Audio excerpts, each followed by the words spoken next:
ঢাকঢোল পিটিয়ে বাংলাদেশ সংসদ ভবন প্রাঙ্গণে আমেরিকার স্বাধীনতা দিবস উদযাপন।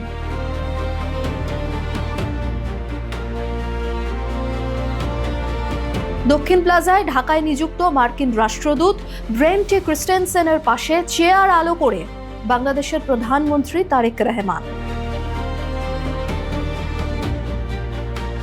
অতিথির আসনে পাশাপাশি স্বরাষ্ট্রমন্ত্রী সালাউদ্দিন আহমেদ, জামাতের আমির তথা বিরোধী দলনেতা শফিকুর রহমান।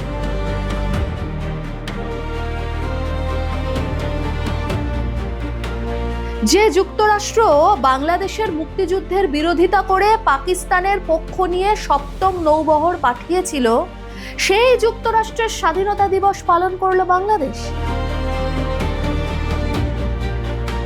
বাংলাদেশ সংসদে আমেরিকার স্বাধীনতা দিবসের স্বীকৃতির বহর দেখে সমালোচকদের প্রশ্ন, তবে কি গোপন বাণিজ্য চুক্তির গোলামি শুরু হয়ে গেল? চোখ রাখুন আজকের এই প্রতিবেদনে।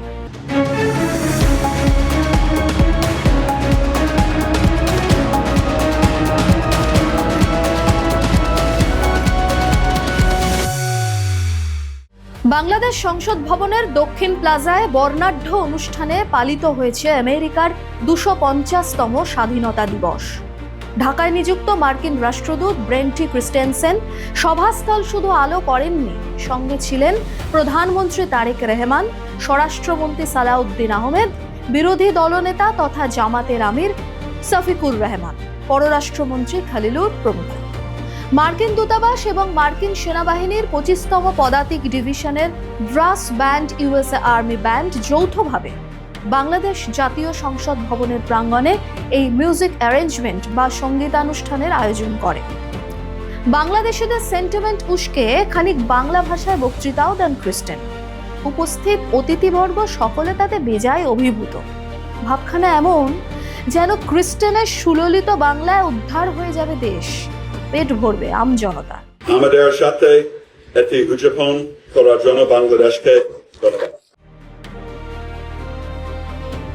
বাংলাদেশ সংসদ ভবনের দক্ষিণ প্লাজায় ভিনদেশের স্বাধীনতা দিবস পালন যে প্রধানমন্ত্রী তারেক রহমান ও তার ঘনিষ্ঠ মহলের সবুজ সংকেতেই হয়েছে তা নিয়ে কোনো সন্দেহ নেই ওয়াকিবহাল মহলে। কি তাদের বাধ্য করলো এমন সিদ্ধান্ত নিতে? আপনাদের মনে করিয়ে দিই, দেশের সাধারণ নির্বাচনের ঠিক 3 দিন আগে 2026-এর 9 ফেব্রুয়ারি যুক্তরাষ্ট্রের সঙ্গে গোপন বাণিজ্য চুক্তি স্বাক্ষর করেছিলেন মোহাম্মদ ইউনূস। কাউকে কিছু না জানিয়ে, দেশবাসীকে তোয়াক্কা না করে, প্রোটোকল ভেঙে একেবারে চুপি চুপি নিখুঁতভাবে সবটা সম্পন্ন করেছিলেন নোবেল স্যার। ক্রিস্টেন ছিলেন তখন মার্কিন রাষ্ট্রদূত। ক্রিস্টেন যেহেতু মার্কিন প্রেসিডেন্ট ডোনাল্ড ট্রাম্পের ঘনিষ্ঠ, কাজেই তিনি বাংলাদেশকে চাপ দিয়ে একাজ করান। ইউনূস আর তৎকালীন নোবেল স্যারের উপদেষ্টা খলিলুর রহমান যে কাজ ত্বরান্বিত করেন। চুক্তির মূল বিষয় ছিল ঢাকা 136টি শর্ত মানতে বাধ্য, সেখানে আমেরিকা মাত্র 6টি শর্ত মানবে।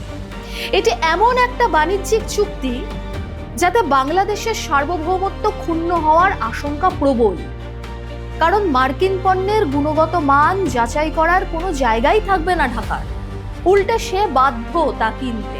যুক্তরাষ্ট্র বাংলাদেশের এই গোপন বাণিজ্য চুক্তির কথা চাউর হতে নিন্দার ঝড় বয়ে যায় দেশে। প্রশ্ন ওঠে, কি করে বাংলাদেশের পায়ে কুড়ুল মেরে একটা স্বাধীন সার্বভৌম রাষ্ট্রকে বিকিয়ে দিলেন ইউনূস? কাউকে কিছু বলার প্রয়োজনই তিনি মনে করেননি। খলিলুর আর নোবেল স্যার ছিলেন যার মাস্টার মাইন্ড।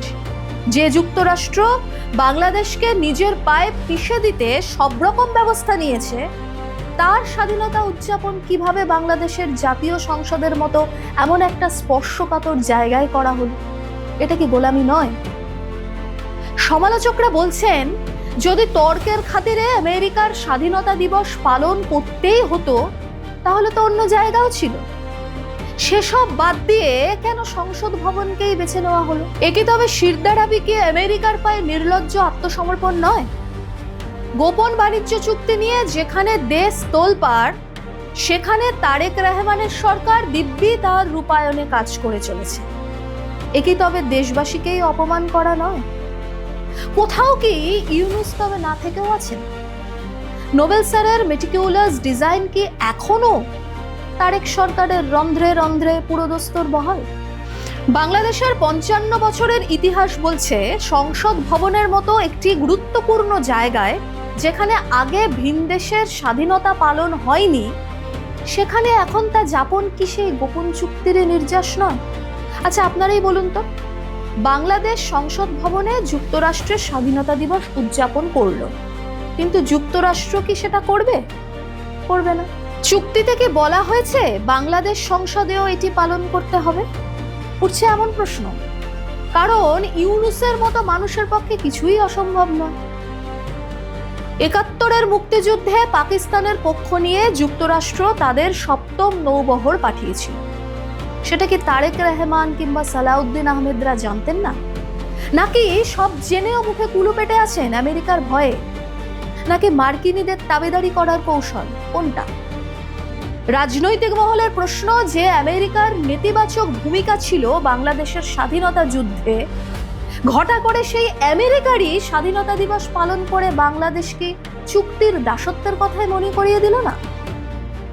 যে আমেরিকা পাকিস্তানের পক্ষ নিয়ে মুক্তিযুদ্ধের বিরোধিতা করে নিজের নৌবহর পাঠিয়েছিল, সেই দেশেই কিংবদন্তি গায়ক তথা গিটারিস্ট জর্জ হ্যারিসন ৭১-এর ১ আগস্ট নিউ ইয়র্কের ম্যাডিসন স্কোয়ার গার্ডেনে প্রায় ৪০,০০০ দর্শকের উপস্থিতিতে ঐতিহাসিক কনসার্ট ফর বাংলাদেশ করেন।